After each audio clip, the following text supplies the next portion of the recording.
इनके हाथ में जूता लेकर इनको जरा खड़ा करे और इन सबके मुंह एक एक बजाए, उसके बाद जरा इनसे हिसाब किताब करे।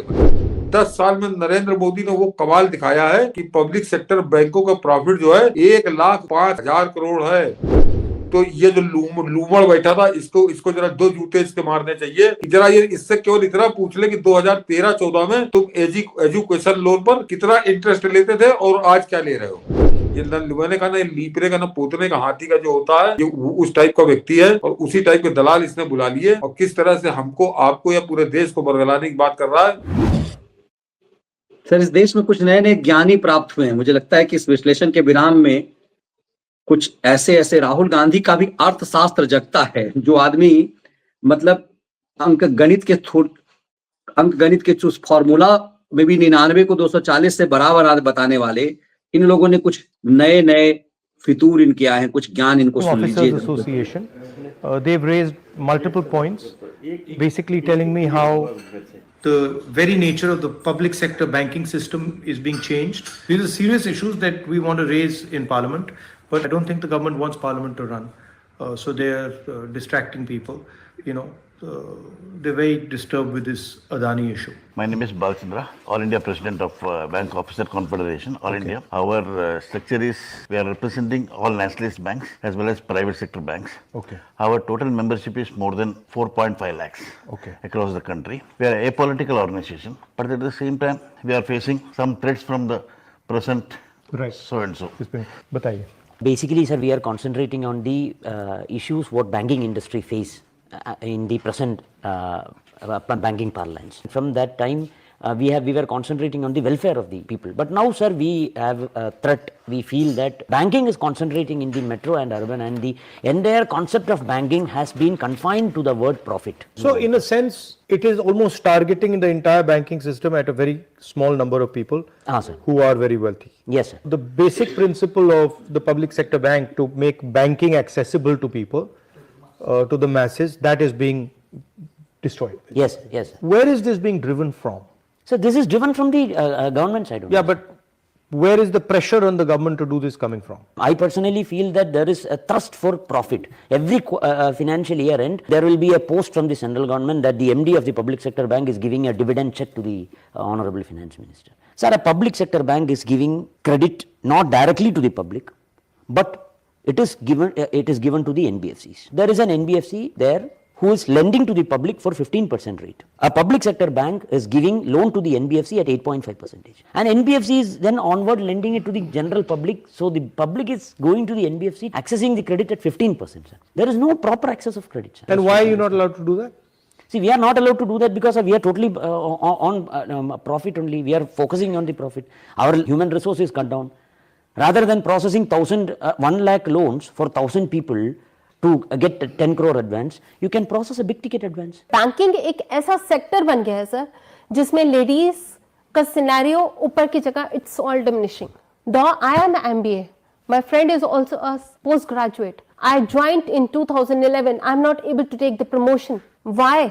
ट्रांसफर पॉलिसी अगर हमारे बैंक में आती है तो हमें ये कहा जाता है लेडीज को 1000-2000 किलोमीटर दूर डाल दिया जाए. ह्यूज ट्रॉमा में पूरा लेडीज है. स्टाफ रिक्रूटमेंट नहीं हो रही है, फ्रेश स्टाफ रिक्रूटमेंट. इस वजह से शॉर्टेज ऑफ स्टाफ में क्या है कि हम वो सर्विस प्रोवाइड नहीं कर रहे हैं. Basically we are service provider. Customer को वो सर्विस नहीं मिल रही है और अभी इतना टॉक्सिक एनवायरनमेंट क्रिएट हो रहा है. Basically what you are saying, अगर आपका कोई कंपैरिजन हो रहा है तो लेवल प्लेइंग फील्ड के बेसिस पे होना चाहिए. And you are saying shortage of staff sir. Yes sir. Sir third party products का, sir third party products and different ये जो भी योजनाएं गवर्नमेंट की आती हैं, that is all level playing field. Yes, they sir. are asking you for certain performance and then making you do certain other yes things. sir. Yes sir. I'll just sum up with a signing of statements. Sir, all these 12 points what we have raised is directly or indirectly affecting the customer service, sir.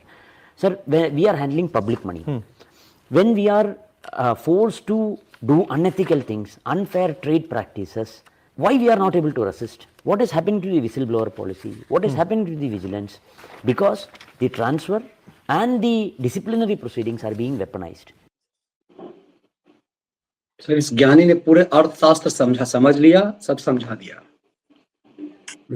दलाल ये सब बैठे थे, बाण थे, चमचे थे, कांग्रेस के तलुए चाटने वाले दलाल थे. जितनी दर्शकों ने कहा, इसलिए आपने पूरा दिखाया, अच्छा किया। इनकी सारी बातें सुनने के बाद जिस तरह से लग रहा था कि बिल्कुल बैंक जो है वो नाश हुआ जा रहा है, एकदम रसातल की तरफ चला जा रहा। इनके हाथ में जूता लेकर इनको जरा खड़ा करे और इन सबके मुंह में एक एक बजाए, उसके बाद जरा इनसे हिसाब किताब करे मनीष जी कि 2013-14 में जो पब्लिक सेक्टर बैंक का ढोल बजा के रोना रो रहे थे, रंडी रोना, विधवा विलाप करने गए थे, रुदाली बन के मातम करने गए थे, ये जरा इस बात को बताएं कि 2013-14 में जो बैंकों का लाभ नेट प्रॉफिट था वो 37,000 करोड़ था। और ये मैं बता दूं मनीष जी कि 2009 और 10 यानी उससे 5 साल पहले 2009-10 में 32,000 करोड़ था। तो 32,000 करोड़, 34,000 करोड़, 37,000 करोड़, और जो लास्ट था वो 12-13 में 37,000 करोड़ प्रॉफिट ये छोड़ कर गए थे। 10 साल में नरेंद्र मोदी ने वो कमाल दिखाया है कि पब्लिक सेक्टर बैंकों का प्रॉफिट जो है 1,05,000 करोड़ है।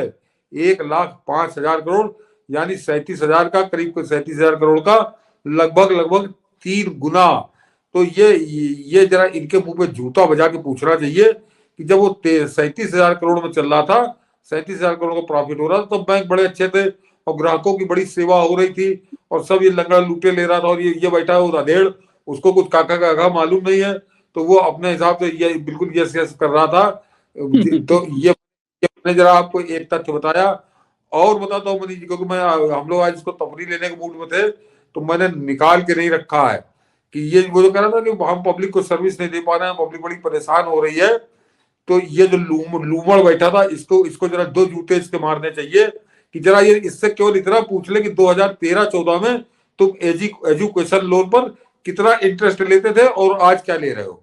मैं केवल 2-3 चीजें बता रहा हूँ कि ये बैंक, ये सरकारी बैंक, ये 2013-14 में एजुकेशन लोन के नाम पर स्टूडेंट से कितना % ब्याज लेते थे और आज उनसे कितना % ब्याज लिया जाता है।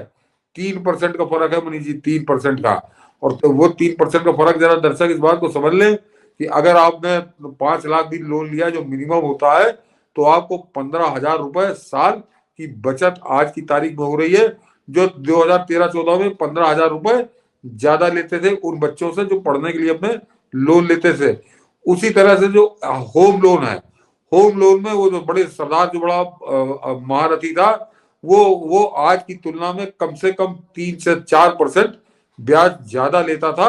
2013-14 ये बता रहा था ना कि मैं पब्लिक बड़ा परेशान है, तो जरा दर्शक जाके गौर कर लेंगे, उसको निकालेंगे। कल मैं उसको बड़ा डिटेल निकाल के बता दूंगा कि अगर 3% लोन, अगर आपको हाउस लोन में आपको कम मिल रहा है, 3% ब्याज कम पड़ रहा है, तो कम से कम मरीज जो मकान खरीदने के लिए लेता है, जो बिल्कुल निम्न मध्यम वर्ग का आदमी लेता है, वो कम से कम 20 लाख रुपए का लोन लेता है मकान खरीदने के लिए।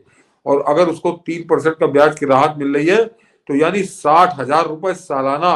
तो वो 10 साल बाद आज की तारीख में 60,000 रुपए सालाना आपको एक तरह से छोड़ दिया नरेंद्र मोदी ने। और ये बेवकूफ, ये मूर्ख, ये धूर्त, ये कांग्रेस के तलुआ चाट दलाल ये बता रहे कि 2013-14 में बड़ा मजा आ रहा था इनको, और ये 1,05,000, अब जब 1,05,000 करोड़ प्रॉफिट आ रहा है तो बड़ा परेशान है। सब बैंकिंग तबाह हुई जा रही है, सब नाश हुआ जा रहा है, महिलाएं परेशान है, ग्राहक परेशान है, ये खुद दलाल परेशान है। तो समझ लीजिए, मैंने कहा ना, इनके हाथ में जूता लेके इनके मुंह पे मारे और उसके बाद इनसे बात करनी चाहिए कि ये क्या बता रहे हैं, पब्लिक की बात कर रहे हैं। तो एजुकेशन लोन, हाउसिंग लोन और व्हीकल लोन, जरा इन तीनों चीजों पे बात कर लें। इनको फंसा के पैसा देके कौन कांग्रेसी दलाल लेकर आया था, जरा इसकी सरकार सीबीआई से जांच कराए। क्योंकि ये जो मैं फैक्ट बता रहा हूँ, मैं कोई अंदरूनी बात नहीं कर रहा हूँ, ये सारे रेट आपको जो बिजनेस के हैं, ये आपको सब गूगल पे मिल जाएंगे। कल मैं आपको बड़े डिटेल में समझाऊंगा इसको। तो ये बैठा के जो अधेड़ बैठा है, ये मैंने कहा ना, लीपरे का ना पोतने का हाथी का जो होता है, ये उस टाइप का व्यक्ति है। और उसी टाइप के दलाल इसने बुला लिए, और किस तरह से हमको, आपको या पूरे देश को बरगलाने की बात कर रहा है, ये बिल्कुल स्पष्ट है इससे। बिल्कुल, ये बिल्कुल स्पष्ट है। और ये इन लोग खुद ही अपनी नकाब ये खुद उतार रहे हैं। ये हरभवन थापर बता रहे हैं कि 2006 में एजुकेशन लोन लिया था और 14% पे, आज की तारीख में 10% से कम है। मैं तो 3% का अंतर बता रहा था, और जो थापर जी बता रहे हैं तो 3-4% का आपको आज एक तरह से छूट दे रही है मोदी सरकार। और उसके बाद जो कमाल यह है कि 3-4% इन लोनों पर छूट है, और प्रॉफिट है 1,05,000 करोड़, जो ये 37,000 करोड़ 5 साल से ये उसी में चकिया पीस रहे थे 2009 से 2014 तक। तो इसका मतलब ये सब मिलकर लूटते थे, सब मिलकर खाते थे। और उस समय जो वो ये जो बैठा मोटा सतपाल मलिक से भी कम ज्यादा वजन का 250-300 किलो का बैठा था वो बगल में बिल्कुल उसका रेड़ के, कि ये लोग सब उसमें मिली भगत थी। बता रहा मैं अफसर हूँ कि जरा गौर करिए कि क्या कारण थे, कि चाहे वो विजय मल्ल्या हो, चाहे वो नीरव मोदी हो, और चाहे वो क्या कहते हैं मेहुल चौकसी, इन सबको लोन कांग्रेस के शासनकाल में ही मिला था। तो खाली कांग्रेसी नेताओं को साथ देते थे, वो साथ में जो नीचे पड़ रहे दलाल जो थे, इन दलालों को भी रकम पहुंचाई जाती थी और ये उसका प्रतिनिधित्व कर रहे थे। तो एक दलालों के बहुत, जो प्रधानमंत्री मोदी ने कहा था कि मैं न खाऊंगा न खाने दूंगा, तो ये उसके ये लोग प्रतिनिधि हैं कि अब वो जो खाने नहीं दे रहे, तो 10 साल में तो वो मेरे ख्याल से जब आज इसकी हालत या सतपाल मलिक की जैसी है, तो उस समय तो सतपाल मलिक का बाप रहा होगा, कितना पेल रहे थे लोग, या आप अनुमान इसकी बॉडी देख के लगा सकते हैं।